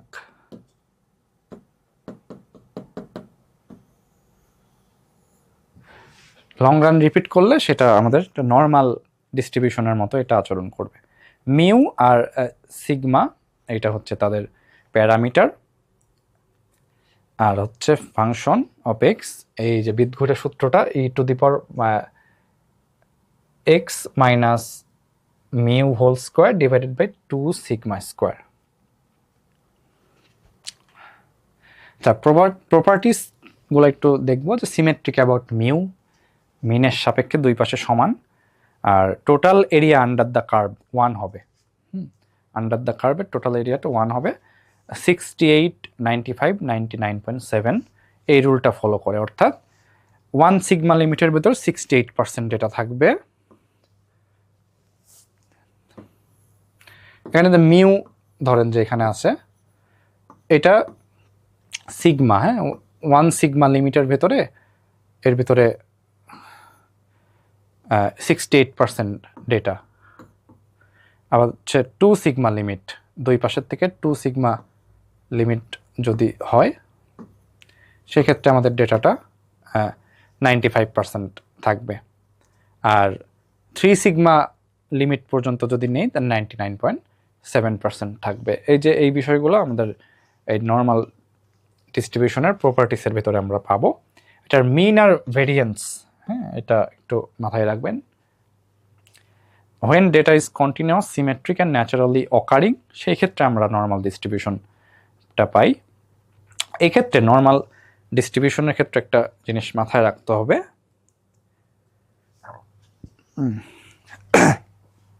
নর্মাল ডিস্ট্রিবিউশনের ক্ষেত্রে একটা জিনিস মাথায় রাখতে হবে যে এখানে জেড টেবিল বা জি টেবিল এরকম একটা বিষয় থাকবে, বা ম্যাথ করার সময় টেবিলের ভ্যালু হয়তো দিয়ে দিতে পারে। আপনাদের যেটা করতে পারে, এই ম্যাথটা দেখলে আমরা একটু বুঝতে পারবো। একটু হালকা দেখে আসি যে জেডটা যে আসলো, জেডটা আসলে স্ট্যান্ডার্ড নর্মাল ডিস্ট্রিবিউশন নামে আরেকটা ডিস্ট্রিবিউশন আছে। আমরা একটা স্ট্যান্ডার্ড নর্মাল ভেরিয়েট এখানে আমরা আনি, নতুন একটা জেড ডিফাইন করলাম, সেই জেডটা আর একটা র্যান্ডম ভেরিয়েবল, সেটা এক্সের থেকে ওই নর্মালের যে প্যারামিটার দুটা ছিল মিউ আর সিগমা, মিউ বাদ দিব, সিগমা দিয়ে ডিভাইড করব। নর্মাল ডিস্ট্রিবিউশনের ভ্যালুর থেকে মিউ বাদ দিয়ে, মানে মিন বাদ দিয়ে সিগমা বা স্ট্যান্ডার্ড ডিভিয়েশন দ্বারা ডিভাইড করলে পরে স্ট্যান্ডার্ডাইজ করা হয়, একটা নাম্বারগুলোকে স্ট্যান্ডার্ডাইজ করে ফেললাম, তো তখনই ওইটা স্ট্যান্ডার্ড নর্মাল ডিস্ট্রিবিউশন হয়। এবং সেটার মিউ ইকুয়াল টু 0 হয়, মানে মিনের সাপেক্ষে স্ট্যান্ডার্ড করা, মানে মিনের জায়গা যেটা আছে ওটাকে 0 ধরে ওটার সাপেক্ষে অন্যদের স্ট্যান্ডার্ড করে ফেলা, সেটাই হচ্ছে স্ট্যান্ডার্ড নর্মাল ডিস্ট্রিবিউশন। এবং অনেক অ্যানালাইসিসের ক্ষেত্রে কিন্তু ডেটাগুলোকে স্ট্যান্ডার্ডাইজ করাটা যুক্তিযুক্ত। আচ্ছা, এবং এই স্ট্যান্ডার্ডাইজ করলে মিন আর স্ট্যান্ডার্ড ডিভিয়েশন এখন যে ভাগ করব, আমরা এই ম্যাথেরগুলোর ক্ষেত্রে সেটি কাজটাই করব, যে একটা পরীক্ষায় মার্কস আছে, সেখানে marks are normally distributed with mu equal to 17, sigma equal to 10। তো একটা স্টুডেন্টের 60 থেকে 80 পাবে, এইটার প্রবাবিলিটি কত? তো দেখেন এরকমও কিন্তু কোশ্চেন হতে পারে যে প্রশ্নটা এখানে অ্যান্সার শেষ করে দিল, তখন আপনারা এই পর্যন্ত যদি আসেন, মানে এমসিকিউর অপশনগুলো দেখা গেল এরকম দেওয়া থাকলো, টেবিল লাগতেইছে না, সেক্ষেত্রে টেবিল ছাড়াই আপনারা এই পর্যন্ত কিন্তু আসতে পারেন। আর টেবিলের একটা ভ্যালু দিয়ে দিল, সেখান থেকে লাস্ট পর্যন্ত এই যে মানটা, সেটাও কিন্তু তখন ক্যালকুলেট করতে হতে পারে। আবার টেবিল তো আর টোটাল পরীক্ষায় সেক্ষেত্রে দেবে না, সেক্ষেত্রে হয়তো টেবিলের কোনো ভ্যালু দিয়ে দিল, অথবা এই পর্যন্ত ম্যাথ দিয়ে দিল, এই পর্যন্ত আসতে পারে। ঠিক আছে, তো এখন এই ম্যাথ করার ক্ষেত্রে কি করতে হবে, যে মিউ এর মান দেওয়া আছে আর সিগমার মানটা এখানে দেওয়া। তাহলে আমরা একটু আগে দেখছিলাম কি স্ট্যান্ডার্ড নর্মাল একটা ভেরিয়েট আমরা ক্রিয়েট করব, অর্থাৎ ওইখানে মিনটা বাদ দিয়ে সিগমা 10 দিয়ে ডিভাইড করব, স্ট্যান্ডার্ডাইজ হয়ে গেল। 1 -1 এখানে আসলো আর এখানে +1 আসলো, অর্থাৎ প্রবাবিলিটি অফ -1 থেকে 1-এর ভিতরে জেড থাকবে এইটা। আর ওই যে জেড টেবিল নামে একটা টেবিল আছে, সেখান থেকে আমরা ক্যালকুলেট করতে পারি। তার আগে দেখবো যে এটার মানেটা আসলে কি। জেড -1-এর থেকে বড়, 1-এর থেকে ছোট, এটা যখন হয় সেক্ষেত্রে আমাদের জেড <1 থেকে জেড -1-এর থেকে লেস এইটা বিয়োগ করতে হয়। এটার -1 থেকে বড়, 1-এর থেকে ছোট যখন প্রবাবিলিটি হয় জেডের, ওইটার মানে হচ্ছে 1-এর থেকে ছোট, তার থেকে আবার -1-এর থেকে ছোট, এই অংশটা বিয়োগ করলে আমরা এইটা পাই, প্রবাবিলিটি পাই। ঠিক আছে, এবং এটার ভ্যালু ধরেন জেড টেবিলে দুইটা দেওয়া থাকবে, জেড <1 হলে সেক্ষেত্রে টেবিলের একটা ভ্যালু পাই, জেড -1-এর চেয়ে ছোটো হলে এটার ভ্যালু একটা পাই। তো এই দুইটার ভ্যালুই যখন আমরা এখানে ইনপুট করব, এইটার মানে যে এটা মাইনাস করে দিব, তখনই আমরা 0.6826 পাচ্ছি। এই টাইপের এই ম্যাথটা যদি বুঝে থাকেন, এই টাইপের আরও ম্যাথ আপনারা প্র্যাকটিস করতে পারেন, যে ছোট ছোট ম্যাথ, মানে এটা যেরকম একটা ছোট ম্যাথ। এখন দেখেন ইন্টারপ্রিটেশনটাও শিখতে হবে, যে একটা probability of a student scoring between 60 and 80 is 0.68, এইটা ধরেন বলে দিল কোয়েশ্চেনে, যে হোয়াট ডাজ দ্যাট মিন। হ্যাঁ, তখন এটার মানেটা কি দাঁড়ায় যে 68% of values lie between -1 and +1।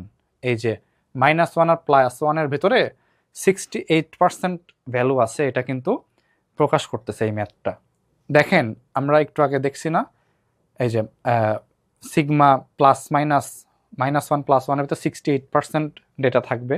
এই ম্যাথে কিন্তু সেটাই আমরা দেখতেছি, 68% ডেটাই রাফলি কিন্তু থাকতেছে হচ্ছে -1 থেকে 1-এর ভেতরে, -1 সিগমা +1 সিগমা। ঠিক আছে, তাহলে এখানে যদি -2 +2 নিতাম সেক্ষেত্রে কিন্তু অ্যান্সারটা 95, 0.95 বা এই টাইপের আসতো। তো দেখেন যে এটাও যদি কারোর মাথায় থাকে তখন কিন্তু সে এটার অ্যান্সার তো এমনি কিন্তু প্রেডিক্ট করতে পারে সে। আবার এটাও আসতে পারে যে এটা দিয়ে দিল, তখন বলল যে এটার থেকে কত পার্সেন্ট স্টুডেন্ট এটা পাস করতে পারে, তখন এটাও দিল না, কিন্তু এই যে এই নর্মাল ডিস্ট্রিবিউশনের যে এই যে রুলটা, এই রুল থেকে কিন্তু এটা অ্যান্সার করা যায়। তো এই যে জানা থাকলে কিন্তু অনেকভাবে অ্যান্সার করতে পারে। স্ট্যান্ডার্ড নর্মাল আমরা এটা বলে আসছি যে স্ট্যান্ডার্ড নর্মাল একটা জেড আমরা নতুন র্যান্ডম ভেরিয়েবল ডিনোট করি, এখানে আমরা এটার প্রত্যেকটার আলাদা করে একটু ডিফাইন করছি। আচ্ছা, মেমোরিলেস প্রপার্টি অফ ডিস্ট্রিবিউশন মানে কি, যে past does not effect the future. ধরেন যে আপনার একটা চিঠি দিতে গেছেন কোনো ডাক অফিসে, তো আপনি একটা লাইনে দাঁড়াইছেন, 3 জন সামনে, তো 5 জন সামনে, হ্যাঁ, তো এরকমভাবে। আচ্ছা ওইটা না বলি, আর সহজ একটা বলি, এই উদাহরণ বাদ দেন, আরেকটা সহজ বলি। ধরেন একটা বাল্ব লাগাইছেন, এটা কতদিন টিকবে? আর একটা বাল্ব যেটা কিনা 1 বছর আছে, ওইটা কতদিন টিকবে? এটা আসলে কি হিসাব করে দেখা গেছে যে বাল্বটা যখন আপনি লাগালেন তখন আপনি হয়তো এটা প্রেডিক্ট করলেন 2 বছর টিকলো, যেই বাল্বটা 1 বছর অতিবাহিত করছে সেও কিন্তু 2 বছর টিকতে পারে। মানে একটা বাল্ব কতদিন টিকবে এটা আগে সে কতবার ইউজ হয়েছে সেটার উপর ডিপেন্ড করে না। তো এরকম যখন কোনো একটা এক্সপেরিমেন্ট যার ফলাফলটা আগে কতবার করা হয়েছে তার উপর ডিপেন্ড করে না, বা আগে কতবার সাফল্য আসছে তার উপর ডিপেন্ড না করে জাস্ট ফিউচারের উপরে ডিপেন্ড করে, এটাই হচ্ছে মেমোরিলেস প্রপার্টি। যে probability of waiting at least t more time units given that you have already waited s, হ্যাঁ এটা s হবে just, is the same as if you started fresh।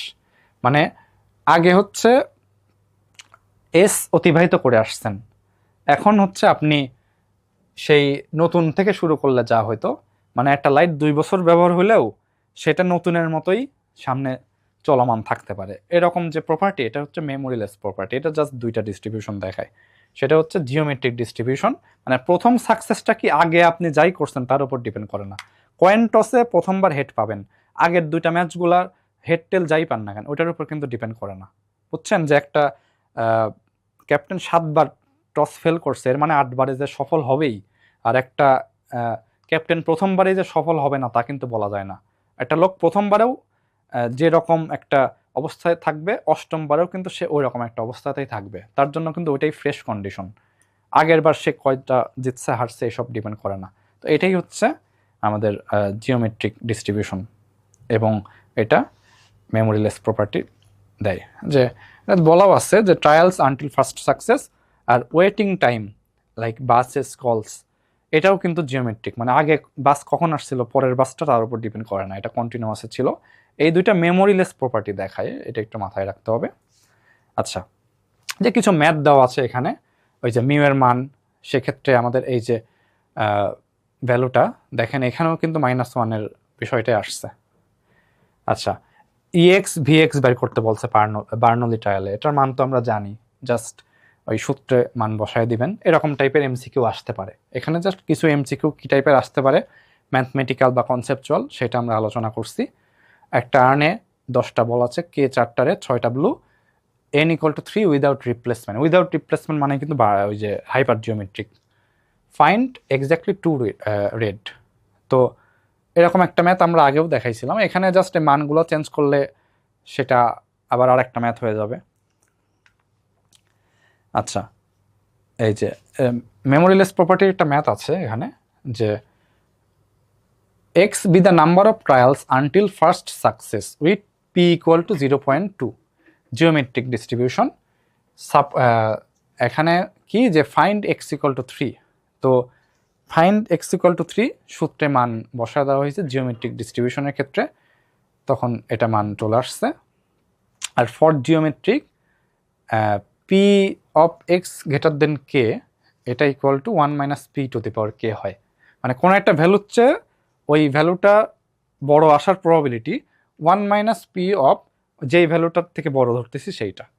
এখন কাহিনী হচ্ছে আরেকটা বিষয়, জিওমেট্রিক ডিস্ট্রিবিউশন যে মেমোরিলেস প্রপার্টি ফলো করে সেটার এখান থেকে আমরা বুঝতে পারি যে probability that x greater than 5 plus 2 given that x greater than 5, মানে 5-এর বড় সে হয়েছে, 7-এর বড় হবে তার প্রবাবিলিটি। এই বিষয়টা কন্ডিশনাল প্রবাবিলিটি ছিল না। দেখেন যে এই যে এক্স গ্রেটার দেন 5, এটা কি কন্ডিশনাল প্রবাবিলিটির যে শেষের যে ভ্যালুটা, এটা কিন্তু আমরা ডিভাইড করি না, এক্স গ্রেটার দেন 5 সেটা নিচে ডিভাইড হয়েছে, আর উপরে তাহলে এক্স গ্রেটার দেন 7 কীভাবে পাইলাম? এটার মানে কি আমাদের কন্ডিশনাল প্রবাবিলিটি কি উপরে কি থাকে, দুইটা ইভেন্টের আমাদের ইন্টারসেক্ট থাকে না। দেখেন 7-এর চেয়ে বড় আর 5-এর চেয়ে বড়, এই দুইটার যদি ইন্টারসেক্ট করি, মানে এটার ভিতরে কোনটা আসবে, মানে 7-এর চেয়ে বড়ই তো আসবে, তাই না? 7-এর চেয়ে বড় মানেই তো কি 7-এর চেয়েও বড় 5-এর চেয়েও বড়, এই জন্য 7-এর চেয়ে বড় উপরে নেওয়া হয়েছে। কেন? ওইটা দুইটাই বোঝায়, 7-এর চেয়েও বড় 5-এর চেয়েও বড় বোঝায়। কিন্তু যদি এখানে গ্রেটার দেন 5 লিখতাম তাহলে 7-এর চেয়ে বড় ওইটা নাই হয়ে যেত। এই জন্য এক্স গ্রেটার দেন 7 ভাগ এক্স গ্রেটার দেন 5। এখন এই মানটা আমরা কি পাইলাম? এই মানটা পাইলাম 0.68, সরি এটা। আর পি এক্স গ্রেটার দেন 2 এটাও কিন্তু 0.68 পাইছি। এখন তাহলে খেয়াল করেন যে x greater than 5 plus 2 given that x greater than 5, মানে কি 5টা অতিক্রম করছে তারপরে 7 পাবে, মানে তখন আরও 2 যোগ হবে, সেটার প্রবাবিলিটি 0.64। আর একদম ফ্রেশ থেকে, মানে এক্স গ্রেটার দেন 2, এখানে কোনো কন্ডিশন নাই, তখন যা প্রবাবিলিটি এটা হচ্ছে ইকুয়াল। এটাই মেমোরিয়াস প্রপার্টি। এই টোটাল যে ম্যাথটা করালাম, এই ম্যাথ পরীক্ষা এটা আসবে না, কিন্তু এই মেমোরিলেস প্রপার্টি যেটা, ওইটা কিন্তু আসতে পারে কিভাবে, যে probability of X greater than 7 given X greater than 5 এটার ভ্যালু একটা দিয়ে দিল, আর probability of X greater than 2 এটার ভ্যালু একটা দিয়ে দিল, দুটো ইকুয়াল দিয়ে দিল, বললো যে এটা কোন প্রপার্টিকে হোল্ড করে বা কোন ডিস্ট্রিবিউশনের ক্ষেত্রে এটা ঘটতে পারে। তো এটাই হচ্ছে জিওমেট্রিক এক্সপোনেনশিয়ালের ক্ষেত্রে ঘটতে পারে, এটা মেমোরিলেস প্রপার্টি। এই টাইপের জিনিস কিন্তু আসতে পারে। টোটালি যে ম্যাথটা দেখালাম এটা হয়তো আসার সম্ভাবনা খুবই কম, কিন্তু এই যে কনসেপ্টটা, এটার জন্য আসলে এই জিনিসটা বলা। আচ্ছা, সিডিএফ এর একটা অঙ্ক দেখানো হয়েছে, এফ ইকুয়াল টু 3 কত হবে? আমরা কি জানি সিডিএফ এর ক্ষেত্রে প্রত্যেকটা যোগ করে তারপর আমরা সিডিএফ পাই। আচ্ছা, বাইনোমিয়ালের ক্ষেত্রে আমাদের একটা ম্যাথ দেখানো হয়েছে আগের ম্যাথের মতোই, এগুলো আপনারা হচ্ছে এমসিকিউ এ পাইতে পারেন। নর্মালের ক্ষেত্রে find the value x such that probability of x less equal x. আচ্ছা, এখানে দেখেন যে এক্স একটা নর্মাল ডিস্ট্রিবিউশন যার mu sigma square, sigma equal two 4, সেখান থেকে পাইলাম। Find the value of x such that x less equal x equal two 975। দেখেন যে 975 পয়েন্ট, এটা মানে কি যে 97 পার্সেন্টাইল, আর স্ট্যান্ডার্ড নর্মালে এটার মান হচ্ছে 1.96, মানে জেড অফ 0.975, ওইটা 1.96, মানে এটার জেড ভ্যালু। তো এই বিষয়টা এখানে বলা থাকবে অবশ্যই, এরকম টাইপের যদি কোনো কোশ্চেন দেয় এটা বলা থাকবে ইউজ দ্য স্ট্যান্ডার্ডাইজেশন, যেটা সেটা যদি আমরা ইউজ করি, দেখেন যে স্ট্যান্ডার্ডাইজেশনে আমরা কি x minus mu divided by sigma, তাইলে এক্স মাইনাস মিউ কি হবে? জেড সিগমা, আর এক্স এখানে কি হবে? জেড সিগমা প্লাস মিউ হবে না? এইটাই যেটা লিখলাম এটাই কিন্তু আমরা এখানে লিখছি, x equal two mu plus Z sigma. তো এখানে মিউ এর মান দেওয়া আছে কিন্তু 100, আর জেড সিগমা 1.96, যে জেড এর মান ওই 0.975 এর ক্ষেত্রে ওইটা এখানে বসাবেন, এটা কোশ্চেনে দেওয়া থাকবে যদি এরকম ম্যাথ আসে। আর যদি দেওয়া নাও থাকে তাও কিছু জেড এর মান কিন্তু আমাদের মুখস্থ থাকতে হবে, তার ভিতর 97.5 এই মানটা কিন্তু আমাদের মুখস্থ থাকে, সবার থাকা উচিত। তো এটা মান নাও দেওয়া থাকতে পারে, তখন এটা মুখস্থ বসায় দিয়ে 107.84 অ্যান্সার। আচ্ছা, তো why is the normal distribution so important? Central limit theory অনুসারে অন্যান্য ডিস্ট্রিবিউশন যখন অনেকবার করা হয় সেক্ষেত্রে অ্যাপ্রক্সিমেটলি একটা নর্মাল ডিস্ট্রিবিউশন আমরা পাই, এটার জন্য এটা ইম্পর্টেন্ট। আচ্ছা, বাইনোমিয়াল হাইপারজিওমেট্রিক ডিফারেন্স দেওয়া হয়েছে, পিএমএফ, পিডিএফ, সিডিএফ এর একটা ডেসক্রিপশন, এগুলো নিয়ে এমসিকিউ হইতে পারে। আচ্ছা, তো আমরা যে ম্যাথগুলো দেখালাম ছোট ছোট যত কনসেপ্ট আলোচনা করলাম, এখান থেকে কিন্তু অনেক এমসিকিউ আপনারা দেখালাম যে আসতে পারে। মানে এগুলো একটু মন দিয়ে পড়বেন আর প্র্যাকটিস করবেন। এই চ্যাপ্টারটা কিন্তু ম্যাথমেটিক্স অনেক থাকবে আর কনসেপ্টও থাকবে, এই জন্য এটা একটু মন দিয়ে পড়তে হবে। তো ধন্যবাদ, আজকে এ পর্যন্ত থাকলো। আসসালামু আলাইকুম।